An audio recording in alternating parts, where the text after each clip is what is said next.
దేవుడికి వందనాలు. పాస్టర్ గారికి నా వందనాలు. ఈరోజు మా 9th యానివర్సరీ సందర్భంగా మన ఏసీజీ స్కిట్ అంటే యూత్ పిల్లలు కొంచెం స్కిట్ చేయబోతున్నారు. అది దేనికోసం అంటే దేవుడు మనుషుల పట్ల పక్షపాత కాదా అని చెప్పడానికి మన ఏసీజీ యూత్ స్కిట్ చేయబోతున్నారు.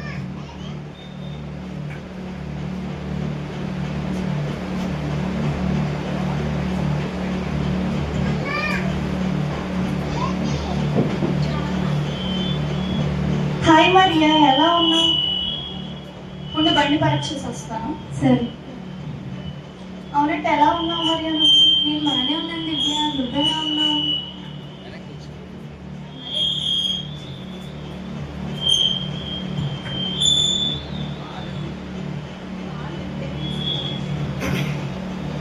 అడుగు.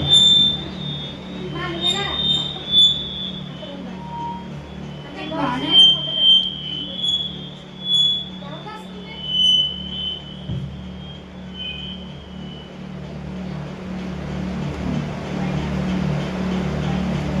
నేను బాగానే ఉన్నాను దివ్య, నువ్వెలా ఉన్నావు? నేను బాగున్నాను. అయితే ఇంత కాన్ఫిడెన్స్గా ఎలా స్కూటీ డ్రైవ్ చేయగలుగుతున్నావు దివ్య? దేవుడేమైనా నీకు డ్రైవింగ్ లైసెన్స్ ఇచ్చారా? దేవుడు నాకు నమ్మకం అనే లైసెన్స్ ఇచ్చారు, అందుకే. అవునా? అయితే స్కూటీ టైర్ పంచర్ అయితే దేవుడేమైనా గాలి కొడతాడా? అయ్యో, స్కూటీ పంచర్ అయితే దేవుడేం గాలి కొట్టరు, దాన్ని మనమే తోసుకుని వెళ్ళాలి. కానీ దేవుడు మాత్రం మనకి బలాన్ని ఇస్తారు తొయ్యడానికి. అవునా? అయితే దేవుడు మనల్ని ప్రేమిస్తున్నాడా? దేవుడు ప్రతి ఒక్కరిని సమానంగా ప్రేమిస్తున్నాడు. అయితే నేను ప్రార్థన చేస్తే, నేను ప్రార్థనలో ఐఫోన్ కావాలని అడిగితే దేవుడు ఐఫోన్ ఇస్తాడా నాకు? నువ్వు వెంటనే ప్రార్థన చేస్తే వెంటనే ఏం వచ్చేది, నీ పేరెంట్స్ చేత నీకు ఇప్పిస్తారు. కానీ దేవుడు మాత్రం మనకి ఆరోగ్యాన్ని ఇస్తారు. అవునా?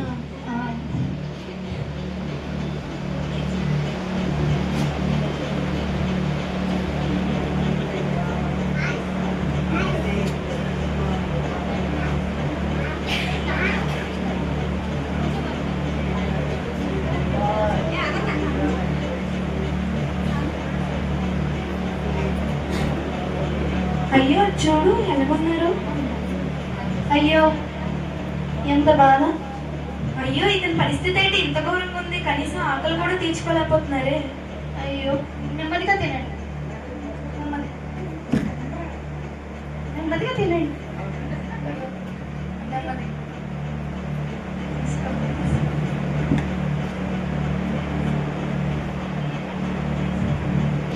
డాడీ వస్తున్నా, ఒక 10 minutesలో వస్తాను. అంటే చర్చిలో ఉన్నాను, చర్చి నుండి ఒక 10 minutesలో వస్తాను. సరే, అలాగే డాడీ. సరే సరే.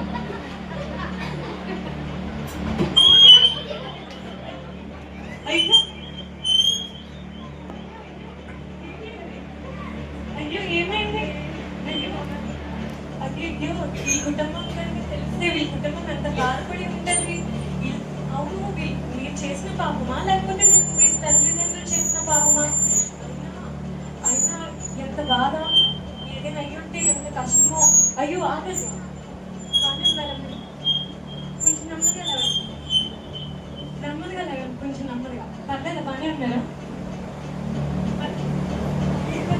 నెమ్మదిగా వెళ్ళండి, నెమ్మదిగా పడిపోకండి, నెమ్మదిగా వెళ్ళండి.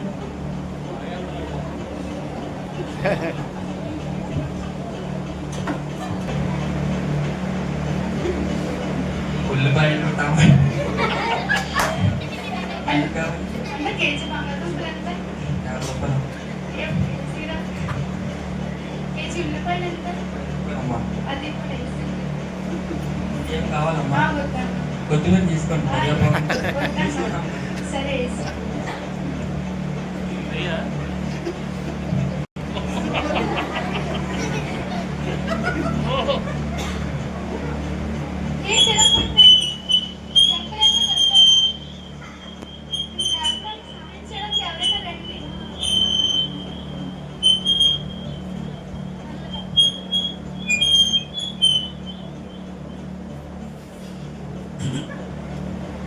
పరిస్థితి ఇంత ఘోరంగా ఉంది. హాయ్ దివ్య, ఎలా ఉన్నావు? బాగున్నావా? ఏమైంది, మీ ఫేస్ అంతగానే ఉంది? ఏమైంది, మీ పేరెంట్స్ ఏమైనా అన్నారా? అలా ఏం లేదు, లేదా మీ ఫ్రెండ్స్ ఏమైనా అన్నారా? అలా ఏం లేదు. అయినా నువ్వు నన్ను అడుగుతున్నావు కానీ నీ ఫేస్ చాలా డల్గా ఉంది. అవును, అదేంటంటే చెప్తాను. ఓన్లీ నేనే ఫస్ట్ చెప్తాను. నేను నా ఫ్రెండ్ వెళ్తున్నప్పుడు అక్కడ కుష్ఠరోగిని చూసాను. చాలా బాధ కలిగింది. అతను తినడానికి కూడా అవకాశం లేకుండా పోయింది. అది చూసి నా హృదయం ఎంతో వేదన చెందింది. అవునా, నేను కూడా చర్చి నుండి వస్తున్నప్పుడు ఒక గుడ్డివారిని చూసాను. అతను వస్తూ పడిపోవడం నా బాధ, నా మనసు ఎంతో వేదన చెందింది. అయ్యో, అవునా. అలాంటి పరిస్థితుల్లో మరి ఎంతో కష్టంగా ఉంది కదా. అయ్యో, ఇద్దరు ఇక్కడ ఉన్నారా? మీకోసం ఇందాక నుంచి వెతుకుతున్నాను. వెతికి చాలా విసుకొచ్చేసింది. అవునా దివ్య, అవునా రితిక, లోపల ఏమైంది? ఏమైంది రితిక? నీ ఫేస్ చాలా డల్గా ఉంది. నేను మార్కెట్ నుంచి వస్తున్నప్పుడు గుడ్డివాడు నడుస్తూ పడిపోవడం చూసి చాలా బాధపడ్డాను. అయినా దేవుడు ఒకరిని గుడ్డివాడలా ఎందుకు పుట్టిస్తారు? అవును రితిక, మేమిద్దరు కూడా అదే మాట్లాడుకుంటున్నాం. అవును, దేవుడు కొంతమంది పేదవాళ్ళుగా, కొంతమంది ధనవంతులుగా ఎందుకు దేవుడు అలా పుట్టిస్తారు? దేవుడు పక్షపాత?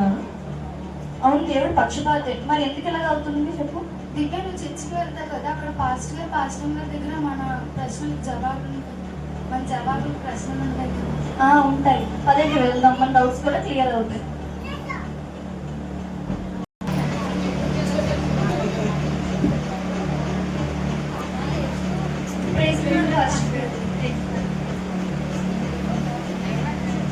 చెప్పండి అమ్మా, ఏంటి ఇలా వచ్చారు? మాకు కొన్ని ప్రశ్నలు ఉన్నాయి పాస్టర్, మీతో మాట్లాడదామని వచ్చాను. ఇలా రండి. దేవుడు పక్షపాత పాస్టర్ గారు? దేవుడు అయినా ఒకరి నొప్పులాగా ఎందుకు పుట్టిస్తారు పాస్టర్ గారు? మీరు మార్కెట్ నుంచి వస్తున్నప్పుడు గుడ్డివాడు నడుస్తూ పడిపోవడం చూసి చాలా బాధపడ్డాను.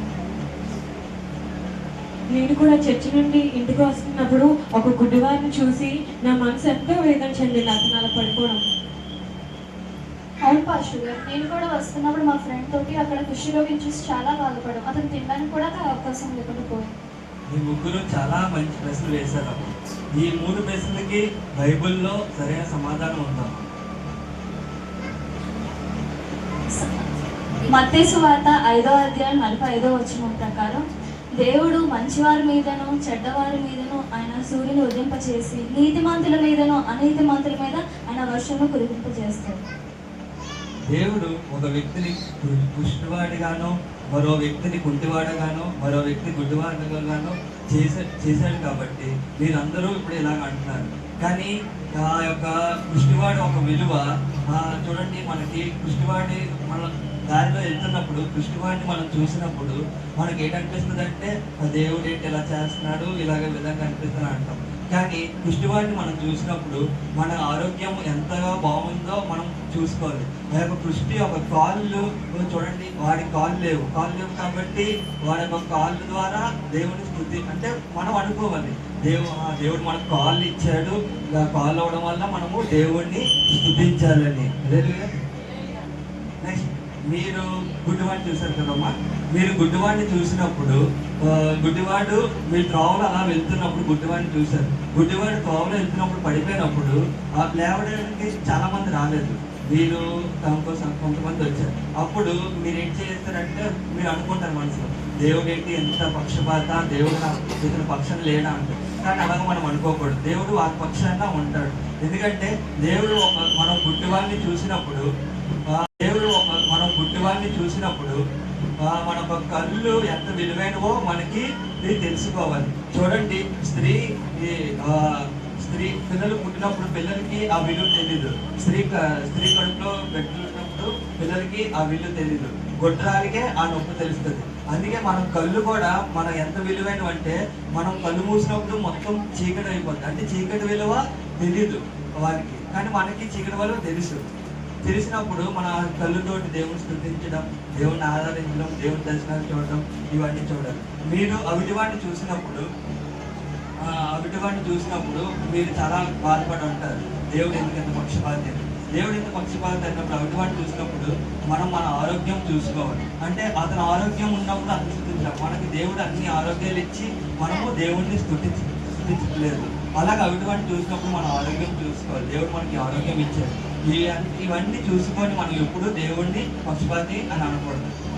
మనం చూడండి, సుఖదుఖాల కోసం, సుఖభోగాల కోసం మనం ఏం చేస్తాం, చాలా దేవుణ్ణి మర్చిపోయి అన్యుల్లోని, తర్వాత ఎంజాయ్మెంట్ కోసం, తర్వాత ఊరి మీద తినడం కోసం, ఇవన్నిటి కోసం చేస్తాం.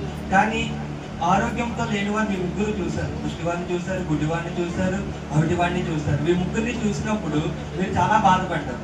మీరంత బాధపడ్డారో దానికి రెట్లు దేవుడు కూడా బాధపడతారు. కానీ దేవుడు బాధపడినప్పుడు కూడా వాటిని దేవుడు మార్చుతారు.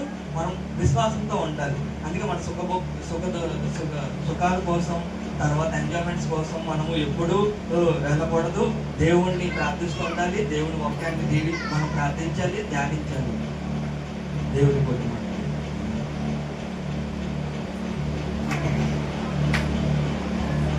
God bless.